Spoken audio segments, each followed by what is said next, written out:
Teman-teman, apa kita sudah bisa mulai belajar? Alhamdulillah. Dan untuk keperluan itu, marilah kita mulai pertemuan siang hari ini dengan pembacaan basmalah. Teman-teman, kenapa kok hari ini itu hoax begitu masif dalam kehidupan kita? Kita buka WA, kita buka Instagram, kita buka Facebook dan seterusnya. Dalam konteks hadis misalnya, kita menemukan dalam berbagai media sosial kita ada hadis yang kalau kita baca itu kok aneh sekali. Kita ambil contoh, barang siapa yang menyebarkan informasi ini, maka dia wajib masuk surga. Tapi kita kan cuma seneng untuk nyebarin, siapa tahu beneran, kan begitu. Padahal kita tidak pernah tahu bahwa sebenarnya hadis itu bermasalah. Nah teman-teman, pada poin inilah kita pada hari ini akan belajar tentang kitab-kitab rijalil hadis. Kitab inilah nanti yang akan memandu kita bagaimana harusnya kita sebagai seorang pribadi, kita sebagai bagian dari masyarakat, kita sebagai bagian dari umat Islam itu mampu untuk selalu bersikap kritis tanpa terkecuali terkait hadis itu sekalipun. Kenapa kok kitab Rijalul Hadis akan membantu kita pada sikap kritis? Karena kitab Rijalul Hadis itu berisi nama orang-orang, nama para perawi hadis yang apakah orang-orang ini saat bercerita tentang hadis Nabi, hadisnya layak diterima apa tidak? Begitu gambaran sederhananya. Nah, secara spesifik, teman-teman saya ingatkan kembali dengan RPS yang sudah saya sampaikan pada pertemuan pertama. Dan secara spesifik, terkait materi ini, tujuan utamanya adalah bahwa teman-teman nanti saat mengikuti perkuliahan dengan materi kitab Rijalul Hadis, mampu memahami, mampu memilah dan memilih, mampu menjelaskan karakteristik masing-masing kitab hadis, dan bahkan juga mampu melakukan kritik dari sekian banyak kitab Rijalul Hadis. Mana yang bisa kita aplikasikan dengan baik dan mana yang menurut kita tidak cukup relevan dalam konteks hari ini. Begitu ya. Dan saat tujuan ini tercapai, itu artinya perkuliahan terkait materi ini berjalan dengan baik. Dan secara khusus materi yang akan kita bahas yang ada hubungannya dengan kitab Rijalul Hadis itu 3 aspek. Yang pertama, terminologi. Meskipun saya sampaikan berkali-kali Rijalul Hadis, Rijalul Hadis, Rijalul Hadis, tapi kalau kita tidak tahu apa yang dimaksudkan, nanti ini kita bisa jadi salah alamat.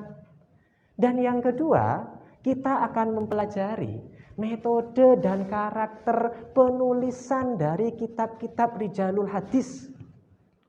Dan hal yang terakhir itu berkaitan dengan bagaimana kita bisa bersikap kritis. Dengan sikap itulah akhirnya kita bisa memetakan kitab ini punya kelebihan ini, kitab ini punya kekurangan ini, dan seterusnya. Nah, pertanyaannya adalah, sekali lagi, kenapa kok materi tentang kitab Rijalul Hadis itu penting? Kenapa kok kita perlu tahu Rijalul Hadis itu apa? Karena kalau kita tidak tahu tentang Rijalul Hadis, secara otomatis kita itu gak mungkin bisa tahu hadis itu sahih apa tidak. Kenapa? Karena ketika berbicara tentang hadis, ada matan, kemudian ada sanad. Nah, objek dari Rijalul Hadis itu pada aspek sanad. Rijalul Hadis itu apa? Kita misalnya tulis di sini.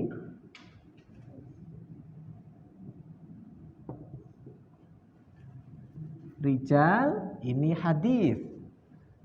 Kalau istilah hadis pasti teman-teman sudah tahu karena ini sudah semester 3 dan itu artinya sudah sering mengenal kata kunci hadis. Tapi bagaimana dengan rijal? Nah, kira-kira rijal itu apa?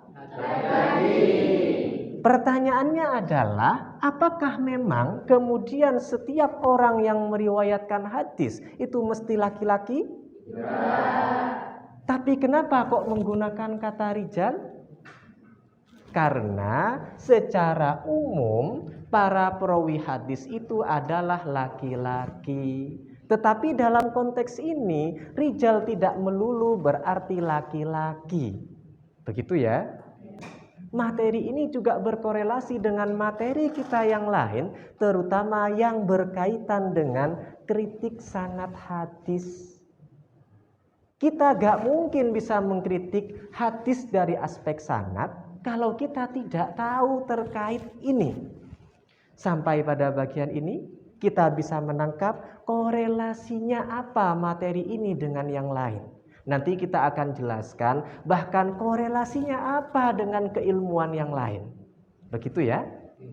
Kemudian saat saya singgung tadi bahwa kitab Rijalul Hadis itu tidak satu, bisa puluhan, bahkan bisa ribuan. Kemudian pertanyaannya adalah, apakah dari sekian banyak kitab Rijalul Hadis yang kemudian hari ini sampai kepada kita satu model? Teman-teman kemudian bisa lihat di layar.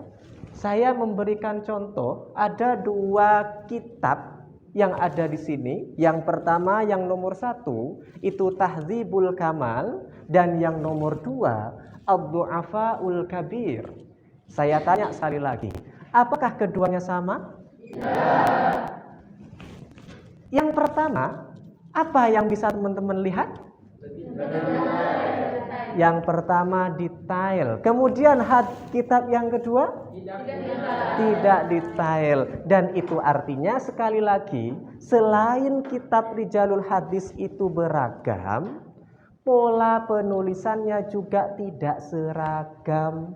Kenapa kok tidak seragam? Kenapa kok ulama nulis kitab Rijalul Hadis misalnya kok sesingkat ini? Jawabannya ada pada salah satu dari 2 hal.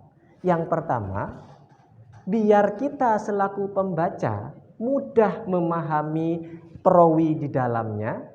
Bayangkan kalau ternyata satu kitab Rijalul Hadis itu puluhan jilid, kan bisa 10 tahun baru ketemu satu perawi.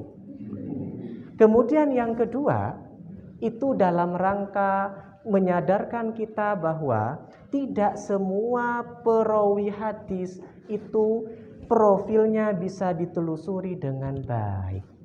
Nah, hal lainnya adalah persoalan integrasi, terutama integrasi keilmuan. Ketika kita berbicara tentang hadis, kita tidak bisa mengatakan bahwa ini loh ilmu yang paling unggul, misalnya, sampai menafikan keberadaan ilmu yang lain. Faktanya, ketika berbicara tentang seorang perawi hadis misalnya, sebenarnya itu akan semakin baik saat kita mengorelasikannya dengan ilmu sosiologi. Ada apa saat itu? Akan semakin baik saat misalnya kita mengorelasikan dengan ilmu psikologi. Jangan-jangan saat ada seorang ulama memberikan penilaian tidak baik terhadap seorang perawi karena memang dia nggak suka, entah karena saingan atau dulu memang ada problem yang sifatnya pribadi. Kemudian misalnya kita memperhatikan aspek historisitas. Sekali lagi, saat itu ada apa? Kenapa kok ini dibicarakan? Kenapa si A kok disebut begini dan seterusnya? Oke teman-teman, sampai di sini. Apakah ada sesuatu yang harus kita diskusikan? Izin bertanya Ustadz. Silahkan Bashar. Dari penjelasan Ustadz barusan tentang semua kitab Rijalul Hadis, sekarang kan seiring berkembangnya teknologi informasi, apakah kitab Rijalul Hadis itu masih membutuhkan atau masih dengan kertas-kertas yang seperti sekarang? Adakah inovasi untuk mengembangkan ilmu Rijalul Hadis dengan teknologi agar para pengkaji rijal itu lebih mudah untuk mencari informasinya?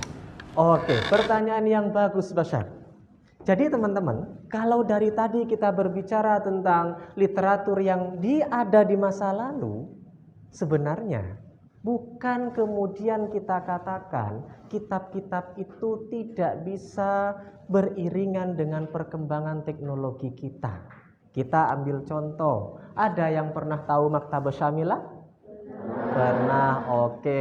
Ada yang pernah tahu Jawami'ul Kalim?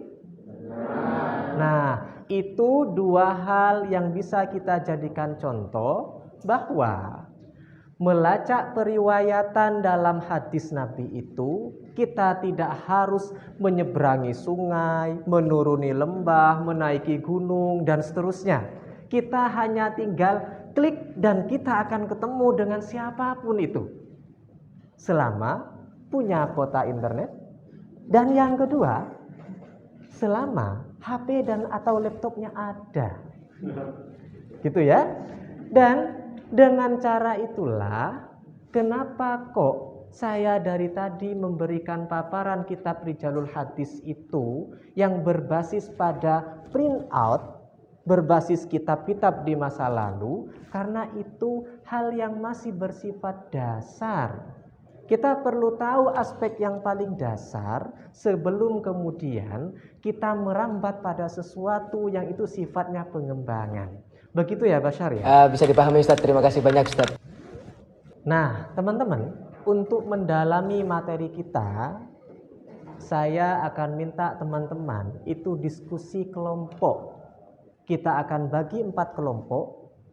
Di sini kelompok 1, di sini kelompok 2, di sini kelompok 3, dan di sini kelompok 4. Dan kita mulai dari berhitung misalnya 1, 2, 3, 4 dan seterusnya. Setelah itu selesai, silahkan ke tempat masing-masing. Silahkan.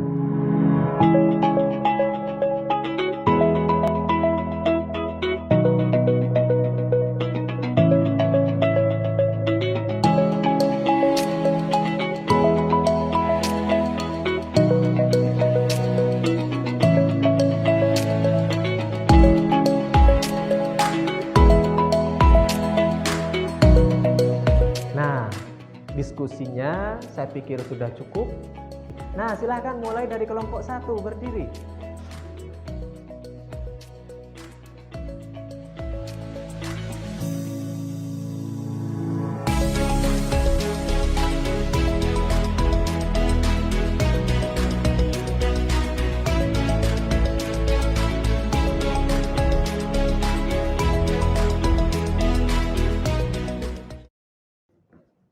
Nah, teman-teman, kita akan melakukan evaluasi terkait materi yang kita pelajari hari ini. Ini dalam rangka memastikan apakah tujuan dari pembelajaran kita itu sudah berjalan baik atau tidak. Silahkan teman-teman ngeklik link yang sudah saya sediakan, kemudian bisa dimulai dari sekarang.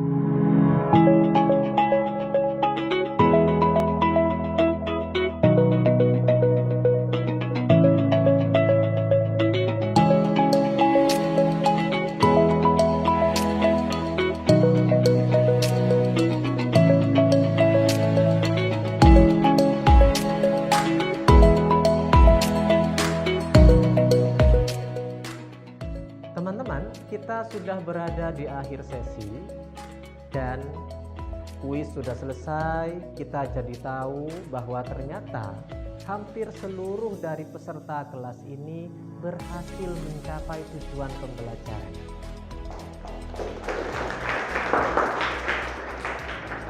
Sebelum saya tutup, saya minta salah satu dari teman-teman di sini untuk menyampaikan pembelajaran apa. Kita menyebutnya dalam konteks ini refleksi dari materi yang sudah kita pelajari? Silakan angkat tangan. Saya Ustadz. Silakan Nilta. Baik, terdapat 3 nilai dasar yang kita temukan dari materi ini. Yang pertama, kreativitas, yaitu bagaimana kreativitas penulisan kitab Rijalul Hadis yang terbangun sejak lama.